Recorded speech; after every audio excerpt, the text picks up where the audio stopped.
ഞാനിന്നിവിടെ ഒരു ഈജിപ്ഷ്യൻ ഡിസേർട്ടായ ഉമ്മലിയാണ് ചെയ്യുന്നത്. ഈ ഉമ്മലി എന്ന് പറയുന്നത് ശരിക്കും പഫ് പേസ്ട്രി വെച്ചിട്ടാണ് ചെയ്യാറ്. പക്ഷേ നമുക്കിത് ക്രോയ്സൻ്റ് വെച്ചിട്ടും ബ്രെഡ് വെച്ചിട്ടും ചെയ്തെടുക്കാം.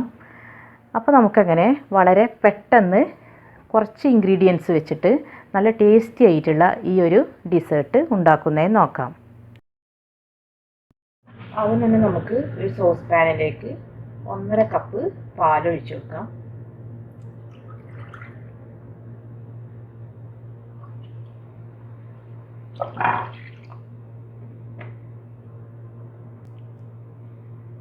ഇനി നമുക്കിതിലേക്ക് ഒരു 1/4 കപ്പ് കണ്ടൻസ്ഡ് മിൽക്ക് ഒഴിച്ചു കൊടുക്കാം.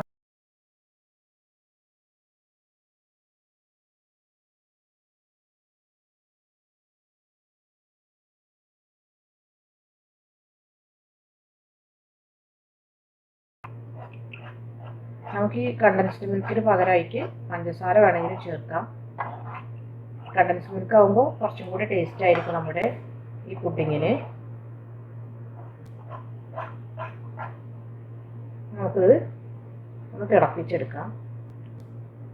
ഇത് ഞാൻ നന്നായിട്ട് തിളപ്പിച്ചെടുത്തിട്ടുണ്ട്. നമുക്കിതൊരു ഭാഗത്തേക്ക് മാറ്റി വെക്കാം. ഞാനൊരു പുഡിംഗ് ട്രേ എടുത്തിട്ടുണ്ട്. ഇനി ഇതിലേക്ക് ഞാനിവിടെ ക്രോയ്സൻ്റ് വെച്ചിട്ടാണ് ഈ ഉമ്മലി ഉണ്ടാക്കുന്നത്.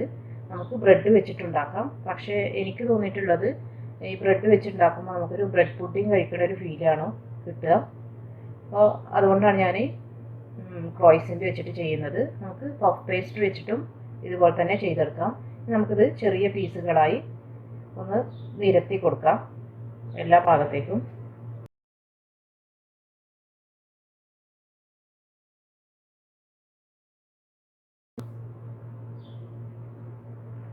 ഞാനിപ്പോൾ ഇവിടെ 4 ക്രോയ്സൻ്റാണ് എടുത്തിട്ടുള്ളത്. ഇനി നമുക്ക് ഇതിൻ്റെ മുകളിലായിട്ട് കുറച്ച് നട്ട്സ് ഒന്ന് വിതറി കൊടുക്കാം. നമുക്കിഷ്ടമുള്ള ഏത് നട്ട്സ് വേണമെങ്കിലും ഇതിലേക്ക് നമുക്ക് ഉപയോഗിക്കാം. ഞാനിപ്പോൾ ഇവിടെ കുറച്ച് ആൽമണ്ട്സ് എടുത്തിട്ടുണ്ട്.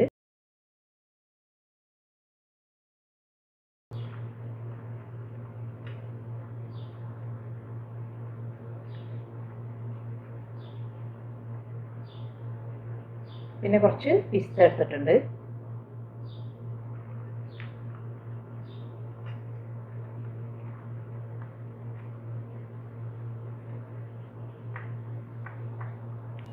പിന്നെ നമുക്ക് കുറച്ച് റേസിൻസ് ഇട്ട് കൊടുക്കാം.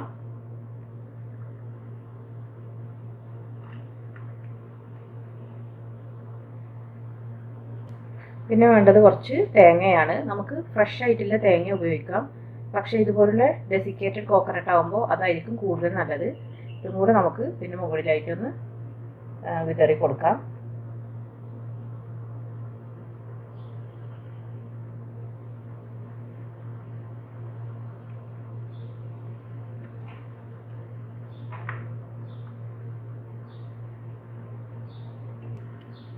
പിന്നെ ഞാൻ എടുത്തിട്ടുള്ളത് 100 ഗ്രാമിൻ്റെ ഫ്രഷ് ക്രീമാണ്. അത് നമുക്ക് ഇതിന് മുകളിലായിട്ടൊന്ന് സ്പ്രെഡ് ചെയ്ത് കൊടുക്കാം.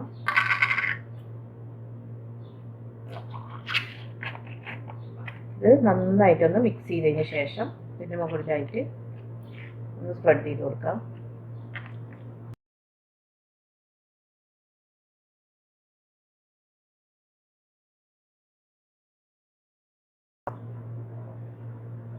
പിന്നെ നമുക്ക് തിളപ്പിച്ച് വെച്ചിട്ടുള്ള ഈ പാല് ഇതിലേക്ക് ഒഴിച്ചു കൊടുക്കാം.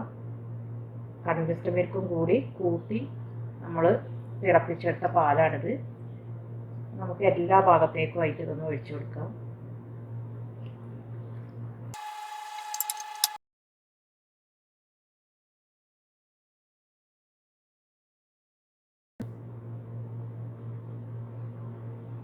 നമുക്കൊരു 5 മിനിറ്റ് ഇതുപോലെ തന്നെ വെക്കാം. ഈ ക്രോയ്സൻ്റ് ഒന്ന് നന്നായിട്ട് കുതിർന്ന് വരണം ഈ പാലിൽ. അപ്പോൾ അതുവരെ നമുക്ക് വെയിറ്റ് ചെയ്യാം. ഇപ്പോൾ ഏകദേശം 5 മിനിറ്റ് ആയിട്ടുണ്ട്. ഇനി നമുക്കിതൊരു 180 ഡിഗ്രിയിൽ ഒരു 15 മിനിറ്റ് ഇതൊന്ന് ബേക്ക് ചെയ്തെടുക്കാം. ഇത് ഒരു ചെറിയൊരു ബ്രൗൺ കളർ ആവുന്നത് വരെ നമുക്ക് ബേക്ക് ചെയ്തെടുക്കാം.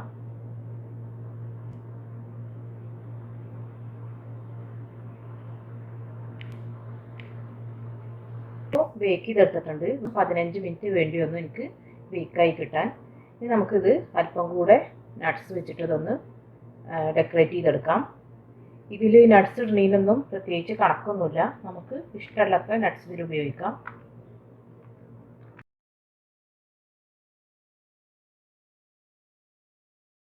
അപ്പോൾ നമ്മുടെ ഉമ്മലി ഇവിടെ റെഡി ആയിട്ടുണ്ട്. ഇതിനി നന്നായിട്ട് ചൂടാറിയതിന് ശേഷം ഫ്രിഡ്ജിൽ വെച്ച് തണുപ്പിച്ച് നമുക്ക് സെർവ് ചെയ്യാവുന്നതാണ്. ഈ ഉമ്മലി നന്നായിട്ട് ഞാൻ തണുപ്പിച്ചെടുത്തിട്ടുണ്ട്. ഇതിൽ നമ്മൾ കുറച്ച് കൂടുതൽ നട്ട്സൊക്കെ ഉള്ളതുകൊണ്ട് തന്നെ നല്ല ടേസ്റ്റാണ് ഇത് കഴിക്കാൻ. അപ്പോൾ എല്ലാവരും ഇതൊന്ന് ട്രൈ ചെയ്ത് നോക്കണം.